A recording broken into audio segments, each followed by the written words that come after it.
Continue करते हैं। दो तरह का चरित्र बताया है। अद्भुतम एतत् चरितम, किनका? एक तो साहसिक लोगों का और एक उदार लोगों का। साहसिक लोगों का चरित्र प्राणानंदम, ये तृण की तरह तोलते हैं किसको? अपने प्राणों को। ऐसा अद्भुत इनका चरित्र होता है। और दूसरा चरित्र उन्होंने बताया है उदार लोगों का। ठीक है, और ये दोनों ही चरित्र कैसे होते हैं? अतुल होते हैं, स्वयं अतुलम। और गुरु लोकात, यानी लोकात यानी लोगों का जो है चरित्र, लोकात यानी लोगों का जो है उससे, लोकात यानी उससे, गुरु यानी महान है। किनका चरित्र? इन दोनों का, द्वयों का। द्वयम अतुलम, यानी अतुलनीय है।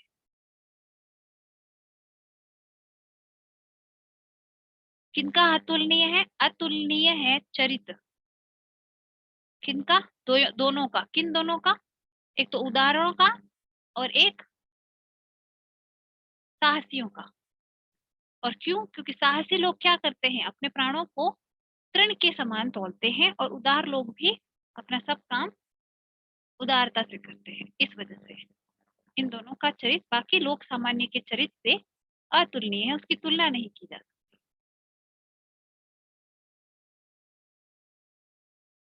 ठीक है, फिर आगे बढ़ते हैं कहानी में।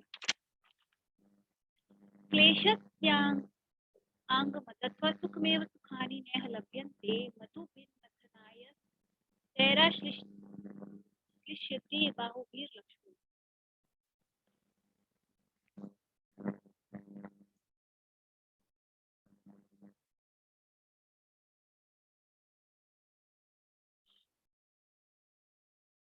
क्लेशस्य, क्लेश का, क्लेश को, दुख को, अंगम अदत्वा, यानी अंगों को अदत्वा, बिना दिए। किसको? क्लेश को। क्लेश को, अंगों को क्लेश को दिए बिना, सुखमेव, अनायासी, सुखानी, अनायासी यानी सुखपूर्वक, नहीं कोई भी चीज इजीली प्राप्त हो जाए तो वो हो गया सुख में, है ना? सुखमेव सुखानी नेह लभ्यन्ते। ठीक है, सुख, सुखानी यानी सुख की प्राप्ति। सुखम सुखे सुखानी, प्रथमा और द्वितीय दोनों का बहुवचन सुखानी सेम होता है। यहाँ हमने इसको द्वितीय लिया है। तो सुख को, इस सुख को लभन्ते, लभ्यन्ते यानी प्राप्त करना, सुख में इतना सुखकर नहीं है। क्यों? क्योंकि उसके लिए क्लेशस्य अंग मदत्वा, क्लेश को, अंगों को क्लेश को दिए बिना ये प्राप्त नहीं होता। मधुभिन मथनाय तैराश्लिष्यति बाहुभिर लक्ष्मी। अब उसका एग्जाम्पल देते हुए कहते हैं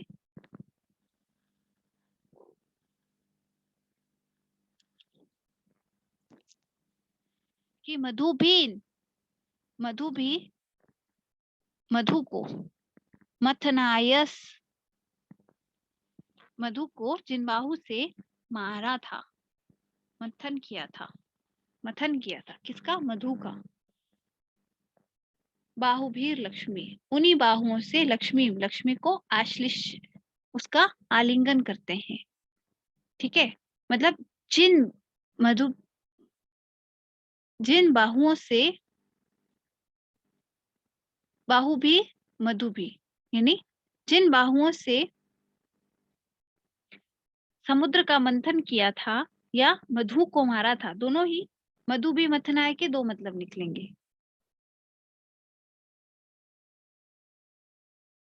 ठीक है, एक तो क्या? समुद्र का मंथन,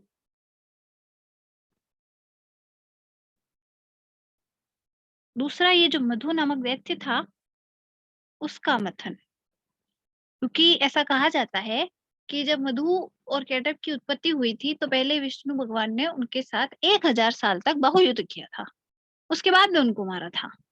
तो उन्हीं बाहु से उन्होंने ये काम भी किया था, और उन्हीं बाहुओं से उन्होंने समुद्र मंथन भी किया था। और उन्हीं बाहुओं से, जब जिन बाहुओं से ये मुश्किल दो दुष्कर कार्य किए हैं, उन्हीं से वो लक्ष्मी का भी आलिंगन करते हैं, आश्लिष्यति लक्ष्मी। ठीक है, तो एग्जाम्पल देते हुए यहाँ कहा जा रहा है कि जिन बाहुओं से उन्होंने इतना परिश्रम किया उन्हीं से वो लक्ष्मी का आलिंगन कर पाते हैं। इसका मतलब है कि बिना मेहनत किए किसी को कुछ भी नहीं मिलता। सुखमेव सुखानी, कुछ भी नहीं मिलता अंगों को क्लेश दिए बिना। ठीक है, अंगों को क्लेश देना आवश्यक है, उसके बिना कुछ भी नहीं मिलता, सुख पूर्वक कुछ भी नहीं मिलता। फिर तस्य कथम न चला स्यात् पत्नी विष्णुर्नृंसि कस्यात् नृसिंह कस्यापि मांसांश्चतुरो निद्राया सेवति जलगतः सततम।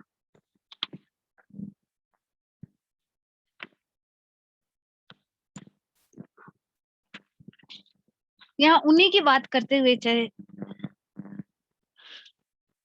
यहाँ कह रहा है तस्य कथम न चला स्यात् पत्नी, यानी तस्य यानी उनकी, कथम कैसे, न हो क्या, चला चंचल, स्यात् हो पत्नी, उनकी पत्नी कैसे चंचल ना हो। विष्णु और नृसिंह कस्यापि, जो विष्णु है या नरसिंह है उनकी भी पत्नी कैसे चंचल ना हो। मासांश चतुरो यानी 4 मास तक, निद्रा यह सेवती जो निद्रा का सेवन करते हैं, जलगतः सततम जल में लेट कर निरंतर 4 मास तक जो निद्रा का सेवन करते हैं उनकी पत्नी भी कैसे चंचल ना हो जाए। ठीक है, और यहाँ क्या बात हो रही थी, यहाँ धन की बात हो रही थी। तो धन की बात होती है और वहां लक्ष्मी का जिक्र ना आए, ऐसा हो नहीं सकता। तो उन्होंने कहा कि विष्णु जो भगवान है उनको भी लक्ष्मी की प्राप्ति कैसे होती है, उन्होंने अपने बाहुबल से किया है। और उसमें भी उन्होंने ये और भी लिखा है कि ऐसे विष्णु की भी इतने इस तरह से रहते हैं, इसी वजह से उनकी पत्नी इतनी चंचल है। तो उनकी लक्ष्मी के चंचल होने का सारा दोष उनके 4 महीने सोने के ऊपर मर दिया। क्यों? क्योंकि वो वही है, ऐसे बोल रहे हैं कि जो आलस्य में 4 महीने तक सोता रह रहा है उसकी पत्नी फिर इधर उधर घूमेगी सही। इस तरह से चंचल बताने का एक रीजन बताया है कि जो सो रहा है उसकी पत्नी वहां बैठ के क्या करेगी, फिर वो अपना टाइम निकालने के लिए इधर उधर घूमेगी। उसके बाद है दूरधिगमः परभागो यावत् पुरुषेण साहसम न कृतम जयति तुलामधि रूढ़ो भास्वानिह जलद पटलानि। यावत् पुरुषेण साहसम न कृतम, जब तक पुरुष के द्वारा साहस नहीं किया जाए, यावत यानी जब तक पुरुषेण पुरुष के द्वारा साहसम न कृतम साहस न किया जाए, परभाग यानी अंतिम छोर अंतिम सीमा तक दूर रहता है। ठीक है, दूराधिगम दुष्प्राप्य रहता है। क्या रहता है दुष्प्राप्य? जयति तुलामधि रूढ़ो भास्वानिह जलदा पटलानी। कैसे? इस संसार में भास्वान, इह भास्वान यानी सूर्य, तुला अधिरूढ़ो तुला राशि पर अधिरूढ़ होकर जलद पटिलानी मेघ मंडल पर जयति विजय प्राप्त करता है। कहने का भाव है कि जब तक पुरुष के द्वारा साहस नहीं किया जाए, भाग्य जो है वो दूर अधिगम दूर रहता है। ठीक है, दुष्प्राप्य रहता है। कैसे? एग्जाम्पल देते हुए कहा है कि जलद पटलानी, जब तक तुला अधिरूढ़ हो सूर्य, सूर्य तुला के अधिरूढ़ होकर बादलों पर विजय प्राप्त नहीं करता, तब तक उससे भी मौका नहीं मिलता। यानी सूर्य को भी तुला के अधिरूढ़ होकर जलद पटल यानी के बादलों पर विजय प्राप्त करनी पड़ती है। तो जब तक साहस नहीं करेंगे तब तक कुछ भी प्राप्त नहीं होगा। यहाँ सूर्य को भी मेहनत करनी पड़ रही है तो हमें तो करनी ही है। इस तरह से कहा गया है। कुछ नहीं, इन स्टोरीज के अंदर मोस्ट ऑफ जो श्लोक हैं वो ज्ञान देने के लिए लिखे गए हैं, क्योंकि इस स्टोरीज को लिखने का रीजन ही यही था कि स्टोरी की फॉर्म में ज्ञान दिया जाए। तो तत्कथ्यताम अस्माकं कश्चित धनोपायो विवर प्रवेश शाकिनी साधन श्मशान सेवन महामांस विक्रय साधक वर्ती प्रभृति नाम एकतम इति। ये कह रहा है तत्कथ्यताम, यह कहकर, अस्माकम हमारा, कश्चित किसी प्रकार, धनोपायो धनार्जन का जो उपाय है, विवर प्रवेश, अभी ये विवर प्रवेश, शाकिनी साधन, श्मशान सेवन, महामांस विक्रय, साधकवर्ती, ये सब कुछ क्या है, ये सब कुछ अलग अलग साधन है जो योगी या जो होते हैं ना वो तांत्रिक, उनके द्वारा यूज किए जाते हैं। क्या, विवर प्रवेश यानी पाताल प्रवेश, शाकिनी साधन यानी यक्षिणी का साधन, श्मशान सेवन, श्मशान में उपासना करना भूत वेताल आदि घोषित करने के लिए, महामांस विक्रय, मानव के मांस का विक्रय करना, बेचना उसको, साधक वर्ती यानी सिद्ध गुटिका आदि उपाय। ठीक है, तो ये सारे उपाय, तो धनोपाय, विवर प्रवेश, शाकिनी साधन, श्मशान सेवन, महामांस विक्रय, साधक वर्ती, प्रवृत्ति नाम इत्यादि एकतम इति, इस तरह का आप एकतम यानी कोई एक उपाय बताओ। अद्भुत शक्ति भवान श्रूयते, हमने सुना है कि आपकी जो शक्ति है वो बहुत अद्भुत है, बहुत अच्छी है, अद्भुत शक्ति से आप संपन्न हो।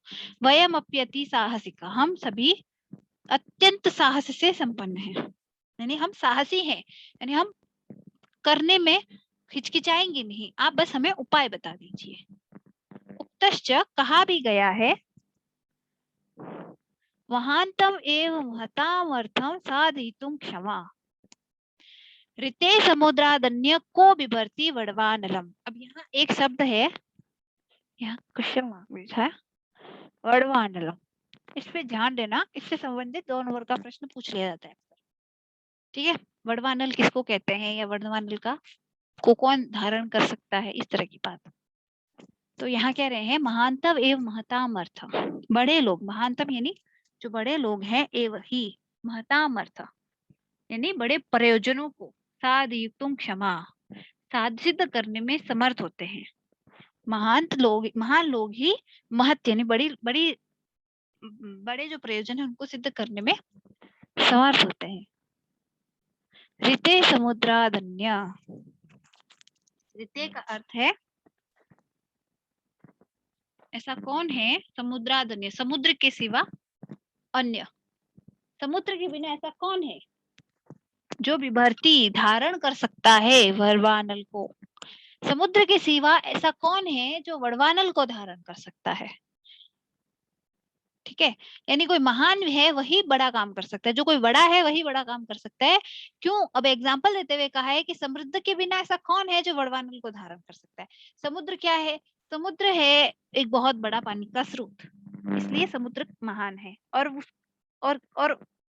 वो क्या करने में सक्षम है, वड़वानल को धारण करने में। अब वड़वानल जैसी चीज को धारण करने में सिर्फ समुद्र जैसा महान पानी का स्रोत ही संभव है। क्यों, वड़वानल क्या है, वड़वानल है निरंतर जलती हुई,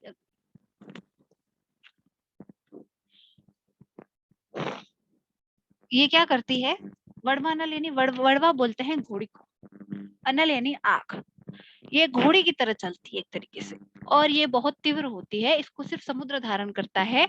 और समुद्र के साथ ये होता है कि समुद्र का अगर जल उड़ाती भी है वो, तो उतना ही उड़ा पाती है जितना उसका अतिरिक्त होता है, उसके सिवा उसका जल नहीं, वरना अगर किसी और जल के स्रोत में होती तो वो उसको सुखा देती, लेकिन वो समुद्र है जो उसे धारण करके बैठा है और उसको कोई फर्क नहीं पड़ रहा।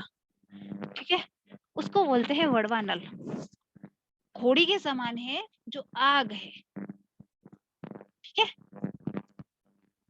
और वह चारों ओर फैलकर संसार को जलाने, देखो एक वड़वानल के बारे में कहा गया है कि भगवान शंकर तप में रत थे, और कामदेव देव थे जो उन्होंने तप में क्या किया, विघ्न डाला। ठीक है, अभी ऐसा बोला जाता है कि कामदेव ने तीर चलाया था और कामदेव को तीसरी आंख खोल के भगवान शंकर ने भस्म कर दिया था, ऐसा कहा जाता है, और रति विधवा हो गई थी। ठीक है, तो शंकर को क्रोध आया, उन्होंने क्रोध से अपना तृतीय नेल खोल दिया, क्रोधाग्नि ने काम को भस्म कर दिया। फिर वह चारों ओर फैल को संसार को लगाने, अभी उनके क्रोध की अग्नि थी वो शंकर के, वो इतनी इजीली बुझने वाली नहीं थी। तो फिर क्या हुआ, उसने संसार को जलाना शुरू किया, तो ब्रह्मा जी ने, अभी सारा संसार जल जाएगा तो क्या बचेगा, इसलिए उसको लोक कल्याणार्थ यानी लोगों को बचाने के लिए सागर में डाल दिया। फिर वो वड़वा यानी घोड़ी का रूप धारण करके सागर का जल जलाती रहती है, लेकिन उसका जल जलाती है तो उसके ऊपर इतना इफेक्ट नहीं पड़ता, इसलिए सिर्फ सागर ही उसे धारण कर सकता है, ऐसा कहा जाता है। आगे बढ़ते हैं। भैरवानंदोऽपि तेषां सिद्ध्यर्थं बहुपायं सिद्धवर्ती चतुष्टयं कृत्वा अर्पयत्।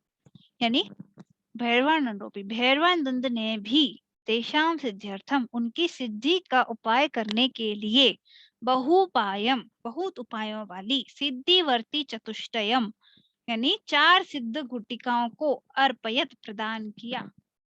आहच और कहा गम्यताम हिमालय दिशि, इसे लेकर के हिमालय की दिशा में जाओ। तत्र संप्राप्तानाम यत्र वर्ती प्रतिशति, और उसके बाद वहां जाने पर यत्र वर्तिः पतिष्यति, जहां पर ये वर्ती गिरेगी, तत्र निधानम यानी वहां खजाना, निधान यानी खजाना, असंदिग्धम प्राप्स्यत, असंदिग्ध रूप से यानी बिना किसी डाउट के वहां पर जरूर कोई ना कोई खजाना मिलेगा। ठीक है। तत्र स्थानम खनित्वा, वहां खनन करके, निधिम गृहीत्वा, निधि का ग्रहण करके, व्याघुट्यताम लौट जाना। ठीक है। उन्होंने 4 सिद्ध गुटिकाएं बनाई उन चारों की सिद्धि के लिए, उनको चारों को दी और बोला यहाँ से हिमालय की दिशा में जाओ, जहां पर भी एक गुटिका गिर जाए वहां निश्चय ही बिना कोई डाउट के खजाना मिलेगा, उसे खोदना, निकालना और उस निधि को लेकर अपने घर चले जाना है, मिल जाएगा, धन मिल जाएगा। तथा अनुष्ठिते तेषां गच्छताम एकतमस्य हस्ताद्वर्ती निपता।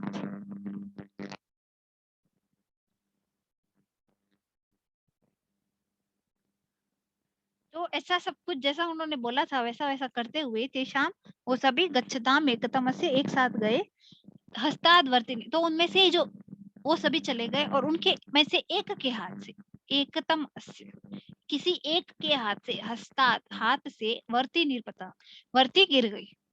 अथासो उसके बाद क्या हुआ, यावत्तम प्रदेशम खनति, और उसके बाद उस प्रदेश को उन्होंने खनित किया। तावत ताम्रमयी भूमि, वो तांबे की भूमि थी, मतलब वहां पर तांबे के खनिज मिले। ततस्तेन अभिहितम, तब उसने ऐसा कहा, अहो गृहीताम स्वेच्छया ताम्रम, उसने कहा यहाँ से अपनी इच्छा अनुसार, स्वेच्छा यानी इच्छा अनुसार ताम्र का ग्रहण करते हैं और चलते हैं। अन्ये प्रोचु, बाकियों ने कहा, भो मूढ़, हे मूर्ख, किम अनेन क्रियते यत प्रभूतम अपि दारिद्र्यम न नाशयिष्यति, इससे क्या करेंगे, ये हमारे बहुत बड़े दारिद्र्य, प्रभूतम यानी बहुत बड़ा जो दारिद्र्य है, यानी बहुत फैला हुआ जो दारिद्र्य है, उसको ये नहीं नाश कर पाएगा। तदुत्तिष्ठत अग्रतो गच्छामि, इसलिए यहाँ से उठो और आगे चलो। सो अब्रवीत, तो उसने कहा, यंतु भवंत ना अहम अग्रे यास्यामि, मतलब आप सब जाओ ना अहम, मैं आगे नहीं जाऊंगा। एवं अभिधाय ताम्रम यथेच्छया गृहीत्वा प्रथमो निवृत्तः, ये सब कुछ कह के अपनी इच्छा स्वरूप ताम्र ग्रहण करके प्रथमो निवृत्तः, पहले वो चला गया। यानी पहला जो था उसकी वर्ती एक जगह गिरी, वहां तांबे का खजाना मिला, उसने बोला यहाँ से बराबर तांबा, मतलब अच्छा से तांबा ग्रहण करते हैं और चलते हैं। बाकियों ने कहा कि इतने से हमारा कुछ नहीं होगा, हमारी निर्धनता इससे नहीं जाएगी, इसलिए आगे चलते हैं। उसने कहा नहीं, मैं तो इससे यही तुम लोग जाओ आगे, मैं आगे नहीं जाऊंगा। वहां से उसने तांबा लिया जितनी उसकी इच्छा थी और घर चला गया। ते त्रयोपि, बाकी के जो 3 थे वो सभी अग्रे प्रस्थिता, आगे गए। अथ किंचिन मात्रम गतस्य अग्रेसरस्य वर्ती निपता, थोड़ा सा आगे गए और एक और वर्चने की वर्ती गिर गई। सोपि यावत खनितुम आरब्धस्त्वात् रूप्यमयी क्षिति, उसने भी खनन किया और वहां पर क्या मिला, रूप्य, रूप्य यानी चांदी, चांदी की प्राप्ति हुई। ततः प्रहर्षित प्राह, वह बहुत हर्षित हुआ और कहने लगा, यत भो भो गृहीताम यथेच्छया रूप्यम ना अग्रे गंतव्यम, यानी अच्छानुरूप चांदी को प्राप्त करो और चलो, आगे मत जाओ। तावचतु, बाकियों ने कहा, भो पृष्ठतः ताम्रमयी भूमि, पहले हमें तांबे के खनिज मिले, अग्र तो रुपये में, उसके बाद रुपये मिला यानी चांदी मिली। तन्नूनम अग्रे सुवर्णमय भविष्यति, आगे थोड़ी सोने की मिलेगी। किंचानेन प्रभूतेनापि दारिद्र्य नाशो न भवति, क्योंकि इससे हमारा जो प्रभूत दारिद्र्य है उसकी नाश नहीं होगा। तादावमग्रे यस्याव, इसलिए हम आगे जाएंगे। एवं उक्त्वा द्वावप्यग्रे पस्थितो, वो दोनों आगे चले गए। सो अपि स्वशक्त्या रूपे माता यानी व्रता, और जो तीसरा था वो अपनी शक्ति के अनुसार चांदी लिया और घर चला गया। तो इस प्रकार से दो घर चले गए, पीछे दो जने बचे। अथ तयोरपि गच्छतोर एकस्याग्रे वर्ती पपात, अभी वो जो दोनों आगे जा रहे थे उनमें से किसी एक की वर्ती फिर गिर गई। तो अभी प्रहष्टो यावत खनती, उसने फिर खुश होकर वहां खनन किया। तावत सुवर्ण भूमि दृष्टवा द्वितीयम प्राह, तो उस सुवर्ण भूमि को देखकर दूसरे ने, जो दूसरा वाला था, उसने कहा वो गृहीता स्वेच्छया सुवर्णम, जिसकी वर्ती गिरी उसने कहा कि स्वेच्छा से सुवर्ण का ग्रहण करो, सुवर्णादन्यत्र किंचित उत्तमम भविष्यति, सुवर्ण के सुवर्ण के अतिरिक्त और क्या उत्तम मिलेगा। तब उसने कहा मूड, मूड यानी ये बेवकूफ, न किंचित वेत्सी, न किंचित वेत्सी, कुछ तुम कुछ नहीं जानते हो। प्राक्ताम्रम ततो रूप्यम, पहले ताम्र मिला, ततो रूप्यम बाद में चांदी मिली, तथा सुवर्णम फिर सोना मिला, तन्नूनमतः परम रत्नानि भविष्यन्ति, यानी अब आगे थोड़ा जाऊंगा तो मुझे रत्न मिलेंगे। येषाम एकतम मेनापो दारिद्र्य नाश होगा, उसका एक भी मिल गया मुझे तो मेरे दारिद्र्य का नाश हो जाएगा। तद उत्तिष्ठ अग्रे गच्छाव, इसलिए उठो और आगे चलो। कि मनेन भार भूतेन अपि प्रभूतेन, तो इतने सारा भार ले जाने का क्या मतलब है। स आह, तो उसने बोला गच्छतु भवान, आप जाओ, अहम अत्र स्थित्वा प्रतिपालयिष्यामि, और मैं यहाँ खड़ा होके ध्यान रखूंगा, आपके आने का इंतजार करूंगा।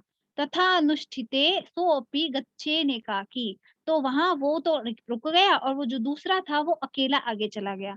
ग्रीष्मार्क प्रताप संतप्त तनु, तेज गर्मी से उसका संतप्त शरीर संतप्त हो गया। पिपासा कुलितः, प्यास से वो आकुल हो गया। सिद्धि मार्ग च्युत, सिद्धि मार्ग से च्युत होकर के इतश्च चेतश्च बभ्राम, इधर उधर घूमने लगा। अथ भ्राम्यन, अथ भ्राम्यन, फिर भटकते हुए। स्थलोपरि पुरुषम एकम रुधिर प्लावित गात्रम ब्रह्मचक्र मस्तकम अपश्यत, उसने स्थल के ऊपर एक पुरुष को देखा। पुरुषम एकम, एक पुरुष को, रुधिर प्लावितम, पूरा खून से, रुधिर से सना हुआ, रुधिर प्लावित गात्रम, जिसके अंग प्रत्यंग रुधिर से सने हुए थे। ब्रह्म चक्र मस्तकम, मतलब जिसके सिर पे चक्र घूम रहा था, उसे पश्यत देखा। ततो द्रुत तरम गत्वा तमोवचत, उसके पास फटाफट जाके उसने पूछा, भो को भवान, आपको क्या हुआ। किमेव चक्रेण भ्रमता शिरसी तिष्ठति, किस प्रकार से तुम्हारे सिर पे ये चक्र घूम रहा है। तत्कथ्य में यदि कुत्र जलम अस्ति, और इसके बाद मुझे ये भी बताओ कि यहाँ कहीं जल मिलेगा क्या। एवं तस्य प्रवदत्त, उसके ऐसा कहते ही, तत्चक्रम, वह चक्र, तत्क्षणात्, उसी क्षण, तस्य शिरसो, उसके शर से, ब्राह्मण मस्तके चटितम, ब्राह्मण के मस्तक पे आ गया। यानी जो चक्र उस मनुष्य के सिर पे घूम रहा था वो उसी समय उस ब्राह्मण के सिर पे आ गया। त आह, उसने कहा भद्र किमेतत्, भद्र ये क्या हुआ। त आह, उसने कहा ममाप्येवम एतत् शिरसि चटितम, मेरे भी सिर पे ये इसी प्रकार छटक के आ गया था।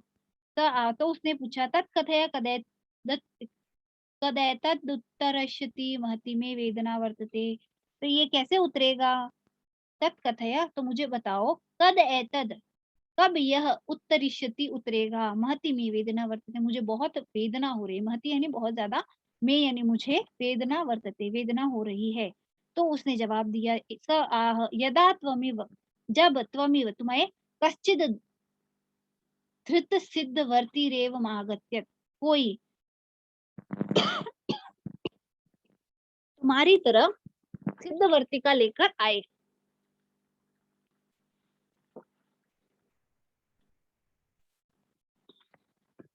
त्वामालापयिष्यति, तुमसे बात करेगा। तदा, तब, तस्य मस्तकम चटिष्यति, ये उसके मस्तक पे चला जाएगा। वो कह रहा था कि ये कैसे उतरेगा, तो उसने कहा कि जब तुम्हारी तरह सिद्धिवर्ती लेकर के कोई तुमसे आगे कुछ पूछेगा या तुमसे बात करेगा, तभी ये तुम्हारे सिर से उतर के उसके मस्तक पे चला जाएगा, तब तुम इससे मुक्त हो जाओगे। तो उसने कहा कि यान कालस तव एवं स्थितस्य, तो तुम्हारे सिर पे ये कितने काल तक रहा? तो उसने कहा सांप्रतम को राजा धरणी तले, तो कि अभी कौन सा राजा है धरणी तले, यानी अभी धरातल पर कौन सा राजा राज्य कर रहा है, उसने पूछा। मैं उसने पूछा कितने समय से हो तुम यहाँ, तो वो उसका अंदाजा लगाने के लिए पूछा कि कौन सा राजा है। तो उसने जवाब दिया वीणा वादन पटु वत्सराज, यानी वीणा वादन में जो निपुण है वह वत्सराज। तो उसने जवाब दिया अहम तावत काल संख्या न जानामि, मैं इतनी काल संख्या तो नहीं जानता, परम यदा, पर जब रामो राजा आसीत तदा अहम दारिद्र्योपहतम, मतलब जब राम का राज्य था तब मैं दरिद्रता से उपहत हुआ था। सिद्धिवर्ती मादा ये न पथा समायत, और इस सिद्धिवर्ती को लेकर इस पथ पर आया था। ततो मया अन्यो नरो मस्तक घृत चक्रो दृष्टः पृष्ठश्च, तब मैंने किसी अन्य नर के सिर पर ये चक्र घूमते हुए देखा और उसे पूछा था ततः चैतत जातम, तब से ये मेरे सिर पर है।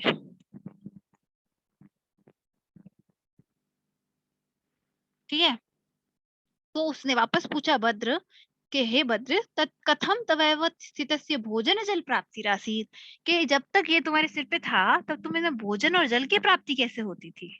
तब उसने कहा भद्र धनदेन निधान हरण भयात सिद्धा नामे चक्र पतनम रूपम भयम दर्शितम, कि भद्र कुबेर ने खजाने के हरण के भय से चक्र पतन रूप भय को दिखलाया है। भयम दर्शितम यानी भय को दिखलाया है। धनदेन यानी कुबेर ने निधान हरण भयात अपने खजाने के हरण के भय से सिद्धाना सिद्ध यह सिद्ध चक्र पतन रूपी भय को दिखाने के लिए कुबेर ने यहाँ व्यवस्थित किया है। तेन कश्चित अभी नागच्छति, ये कहीं नहीं जाता।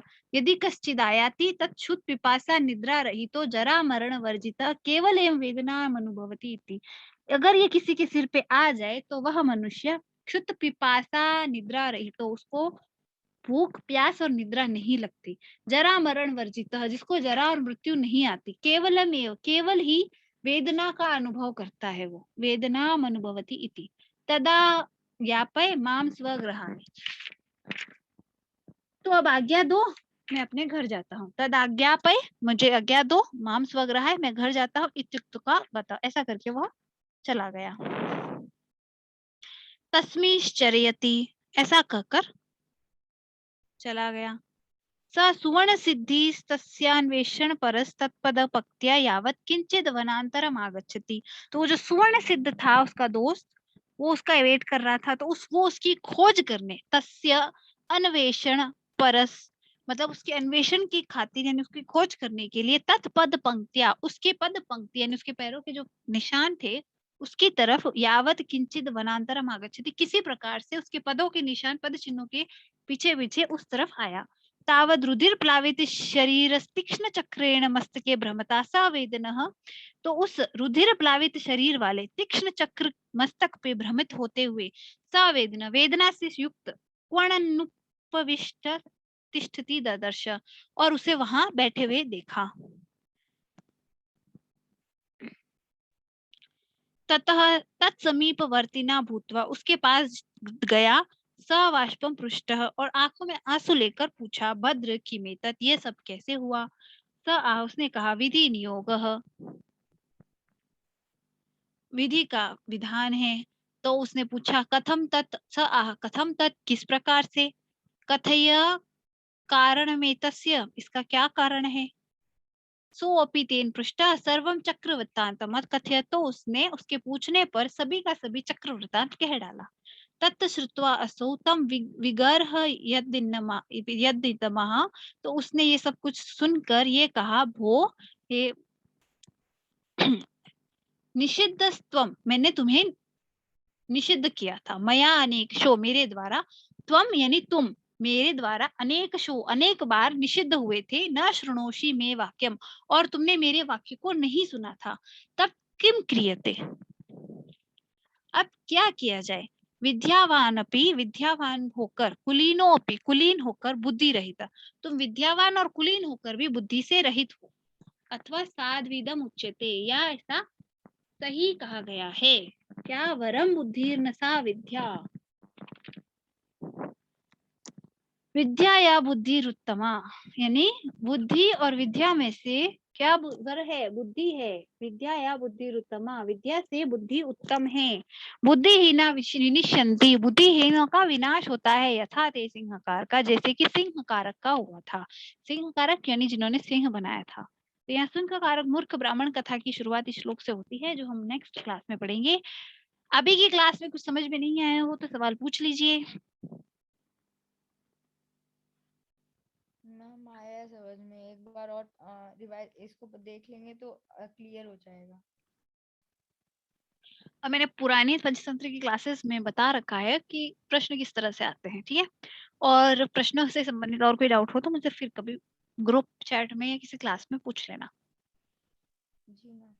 एक बार ये थैंक कुछ कुछ क्लियर हो जाए ना चीजें, उसके बाद एक बार पेपर के कुछ क्वेश्चन डिस्कस कर लेंगे।